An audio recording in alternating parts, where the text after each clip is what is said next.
আসসালামু আলাইকুম, কেমন আছেন গেজরা? আচ্ছা, আপনারা কি দেখেন তো, দেখতে পাচ্ছেন? এই কি খান সাহেব? লোকাল কেন মনে হচ্ছে না খান সাহেব? মুই তো খান সাহেব ভাই। আপনি খান সাহেব? জি ভাই। গেদু তোমার বাড়ি কমবে। মোর বাড়ি ওই মানে চোর ধরা পড়ে গেছে। মঞ্চে আহ্বান জানাচ্ছি আমাদের অরিজিনাল খান সাহেবকে, সবাই বলি মারহাবা। বাবা এত সুজা না, বুঝে না, খালি পেট হইলেই খান সাহেব পাওয়া যায় যা যাই খিস খেয়ে বই থাম। আসসালামু আলাইকুম রহমতুল্লাহ বরকাত। বাগেরহাটের কি দূরে আছেন? কেমন আপনারা? ভালো আছেন? একটা বাতাসটা খুব নির্ভেজাল মুক্ত মুক্ত মনে হইতেছে না? যে মনে হচ্ছে যে একটা সুন্দর একটা আবহাওয়ার ভিতরে আমরা নিঃশ্বাস ফেলতেছি, তাই না? কিছুদিন আগেও এমন একটা পরিবেশ ছিল যে আমাদের বাক স্বাধীনতা ছিল না। আমরা আল্লাহ রসুলের গুণগান গাবো, আমাদেরকে বলা হয়তো জঙ্গিবাদ। ওলামায়ে কেরাম মাহফিলে কোরআন হাদিসের কথা বলতো, তাদেরকে বলা হয়তো উগ্রবাদ। এইভাবে ওলামায়ে কেরামকে জেলের ভাত খাওয়াইছে এবং কোরআনের পাখিকেও জেলের ভিতরেই হত্যা করছে, ঠিক কিনা বলেন? তো মুসলমানদের দেশে মুসলমানদের বাক স্বাধীনতা কেড়ে নিছিল। তা আলহামদুলিল্লাহ তাদের গজব আমরা নিজের চোখে দেখতে পারছি, এইটা আমাদের শুকরিয়া।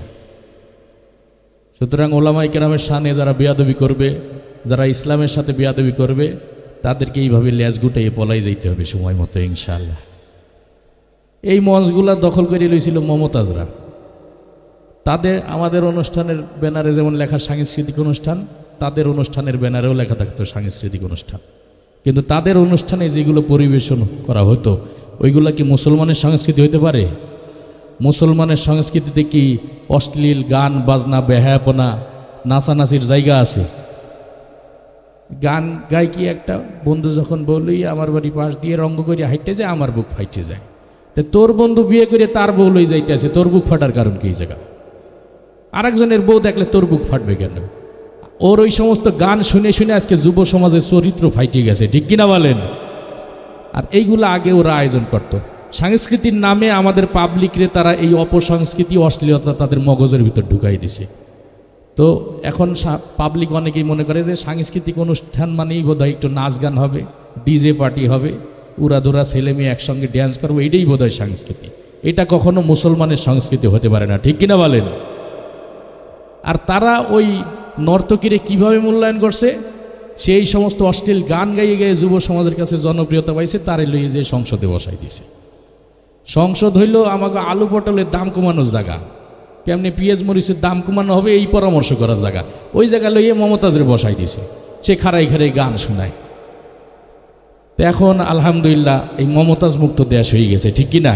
এখন ইসলামী সংস্কৃতি আমাদের হাতে, আমাদের সাইমুম শিল্পী গোষ্ঠীর হাতে, টাইফুন শিল্পী গোষ্ঠীর হাতে। আমরা মূল মেসেজ যুব সমাজকে পৌঁছাই দেব যে ইসলামী সংস্কৃতি কাকে বলে। এই যে আমরা এত সময় ধরে পরিবেশনা শুনলাম, আল্লাহ আল্লাহ রসুলের গুণগান শুনলাম, দেশের গান শুনলাম, মাটির গান শুনলাম, আনন্দের কোনো কমতি আছে?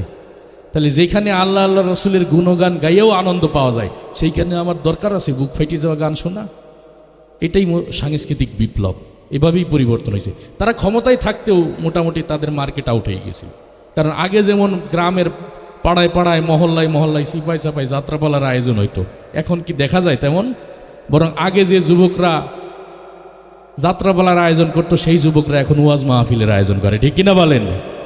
আগে যে যুবকরা মমতাজের কনসার্টে যাওয়ার জন্য পাগল ছিল, তারা এখন মিজানুর রহমান আজহারির মাহফিলে যাওয়ার জন্য পাগল, ঠিক কিনা বলেন? এটাই আমাদের সাংস্কৃতিক বিজয়। এইভাবেই ইনশাল্লাহ ইসলামের বিজয় আসবে। তা আমাদের অনুষ্ঠানে যেহেতু আল্লাহ আল্লাহ রসুলের গুণগান গাওয়া হয়, আমরা আশাবাদী আমাদের এখানে আল্লাহর রহমত নাজিল হয়, ঠিক না? আর যাদের অনুষ্ঠানে অশ্লীল গান বাজনা বেহায়াপনা হয়, তাদের অনুষ্ঠানে কি রহমত নাজিল হয় না গজব নাজিল হয়?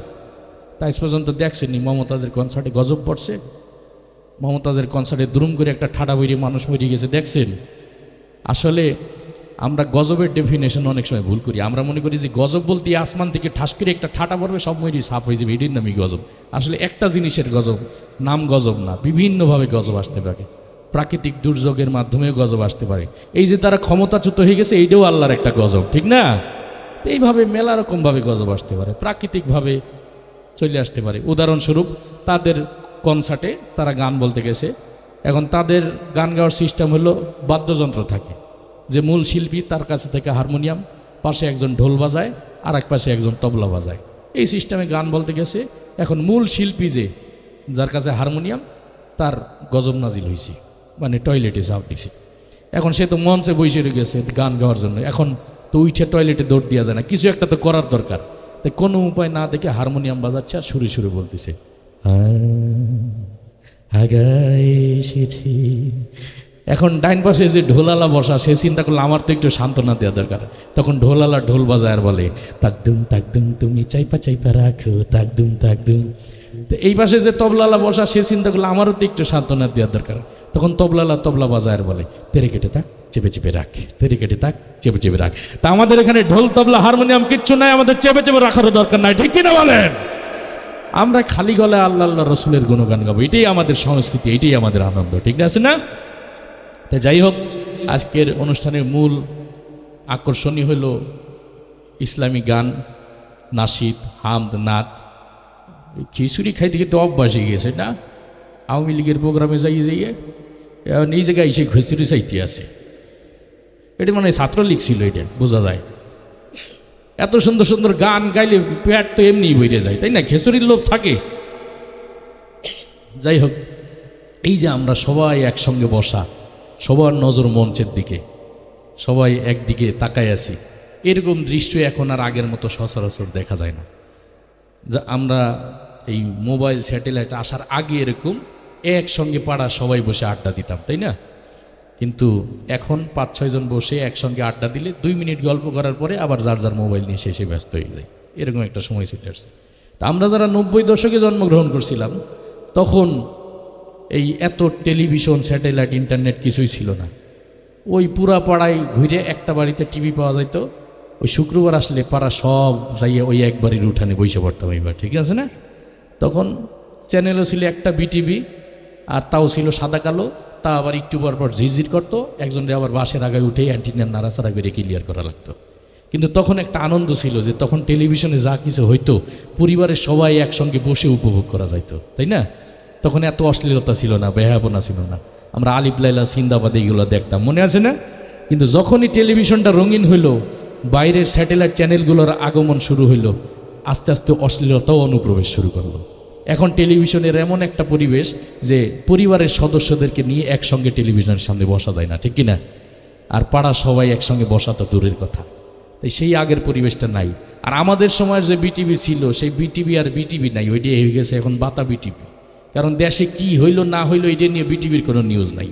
দেশ কি পানির তলে তলাই গেল, নাকি আগুনে পুড়ে গেল, নাকি দ্রব্যমূল্য আকাশচুম্বী হয়ে গেল, এটা নিয়ে বিটিভির কোনো নিউজ নাই। বিটিভির ঘুরে ফিরে একটাই নিউজ, যে দিনাজপুরে একজন যুবক বাতাবি লেবুর বাম্পার ফলন করে স্বাবলম্বী হয়ে গেছে, এটাই হলো বিটিভির নিউজ।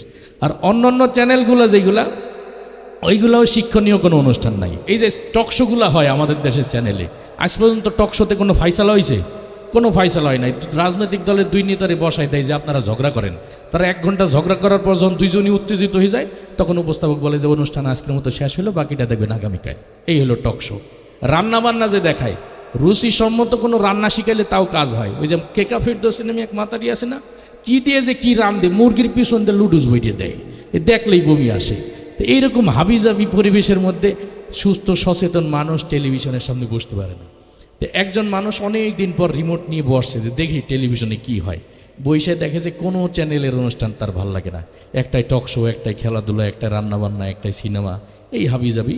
সে ওই 2-3 সেকেন্ড দেখে আর চ্যানেল পরিবর্তন করে। এখন আপনাদের সামনে আমি যেটা পরিবেশন করব সেটা হইলো এই যে 2-3 সেকেন্ড পর পর যে চ্যানেল পরিবর্তন করে, কাকতালীয়ভাবে এক চ্যানেলের আওয়াজ আর এক চ্যানেলের সঙ্গে মিলে গেলে কেমন সময় শোনাবে। সবাই একটু মনোযোগ দিয়ে শুনবেন, কারণ হুট করে কথা এক জায়গা থেকে আর এক জায়গায় চলে যাবে, একটু বুঝবেন যে চ্যানেল পাল্টানো হয়েছে, ঠিক আছে? তা টেলিভিশন অন করব। আচ্ছা, টেলিভিশন অন করার পর শুরু হলো সকাল 7:30 শুধুমাত্র দৈনিক গেরাকল পত্রিকার বরাত দিয়ে অনুষ্ঠানের প্রধান অতিথি তার বক্তব্যে আরও বলেন, ও মালে আর বলবেন না আপা, আপনার দুলাভাই সেই সকালে ঘুম থেকে উঠেই শুরু করে আর তার বলে শেষই হয় না, বাবা কেন আশরাফুল সজরে হাত ঘুরিয়ে মেরেছেন এবং 4 রাত, মৃতা ভাই আপনি জানেন এই সেই আশরাফুল যাকে নিয়ে গর্ব করেন বাংলাদেশ দলের coach mister Bush. Mister Bush Afghan প্রশ্নে আরও বলেন, আফগানিস্তান থেকে সৈন্য প্রত্যাহার করার সময় এখনো হয়নি, প্রয়োজনে আরও বিপুল সংখ্যক পরিমাণ সৈন্য গরম তেলের মধ্যে ঢেলে ইচ্ছে মতো নাড়তে থাকুন। আবার যে কথা বলছিলাম, তারপর আপনার ঝাল মশলা সব কিছু পরিমাণ মতো দিয়ে ঘুন্টি ঘুন্টি একটু পোড়া পোড়া গন্ধ হলে ঢাকনাটা তুলেই সেখান থেকে 10টি বোমা, একটি তাজা রাইফেল উদ্ধার করেন ডিবি পুলিশ। চলন্ত ট্রেন থেকে আকস্মিক বোমা পাওয়া যায়, ট্রেনে যাত্রীরা সবাই ভয় চিৎকার করে বলে ওঠেন আউট আউট আউট আউট। শেষ পর্যন্ত মাশরাফির দুর্দান্ত বোলিংয়ের মুখে টিকে থাকতে পারলেন না মিস্টার টনি ব্লেয়ার।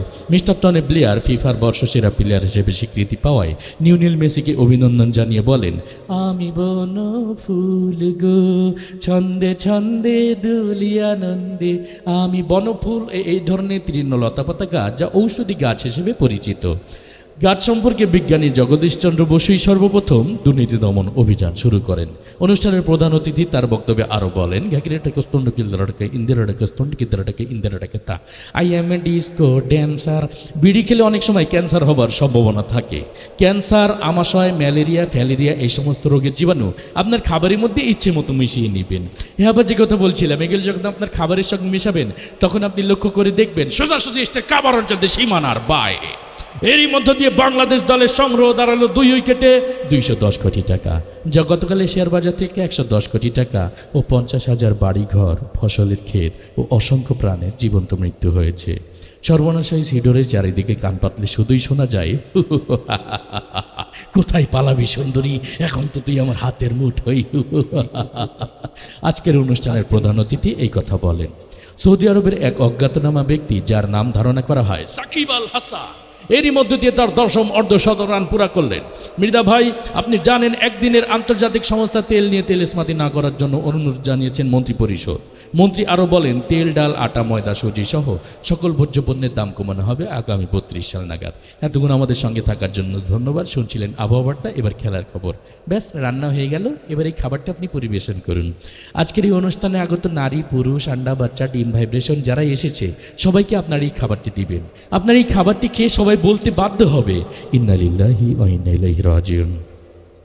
মৃত্যুকালে তার বয়স হয়েছিল 5 ফুট 6 ইঞ্চি, মুখে ছিল কোচা কোচা দাড়ি এবং 2 থেকে 3 দিনের রিমান্ডে নিয়েছেন ডিবি পুলিশ। পুলিশ এই হত্যাযজ্ঞ সম্পর্কে কিছু না বললে শুধু এতটুকুই বলেছেন, এতক্ষণ আমাদের সঙ্গে থাকার জন্য ধন্যবাদ। শুরু করছে আপনাদের সবার প্রিয় অনুষ্ঠান। আল্লাহ হাফেজ।